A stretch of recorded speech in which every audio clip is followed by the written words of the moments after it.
Sur ce bout de papier, une seule promesse. Ne plus toucher à l'ice pendant 1 an. Une décision prise par celui que l'on appellera Jean.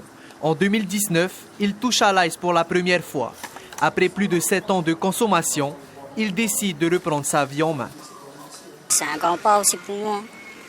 C'est pas aussi évident quand tu tombes dans la drogue comme ça. Surtout la ice. Et c'est mieux aussi pour moi, pour ma famille, pour ma petite famille. Arriver à un moment donné, quand tu es dans la drogue, enfin, surtout la ice, arriver à un moment donné, tu perds la boule, tu perds la tête. Se sevrer d'une addiction n'est pas chose facile. Cela fait 1 mois que Jean n'a plus touché à l'ice.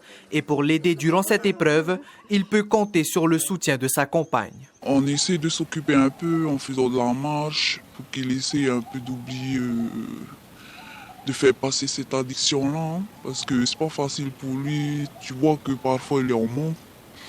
Il a des tremblements et surtout de l'anxiété. Signer la Croix-Bleue, comme aux temps anciens pour arrêter l'alcool, c'est l'une des alternatives proposées aux consommateurs par la Fédération citoyenne de lutte contre les drogues.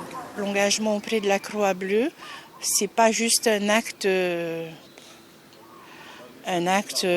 comme un acte administratif, c'est un engagement réel entre la personne et Dieu même. Décidé à ne plus toucher à cette drogue, Jean participera au challenge Va à Freedom prévu au mois d'avril. Un aller-retour entre Tahiti et Huahine avec un objectif, porter un message fort de prévention et de lutte contre l'ice.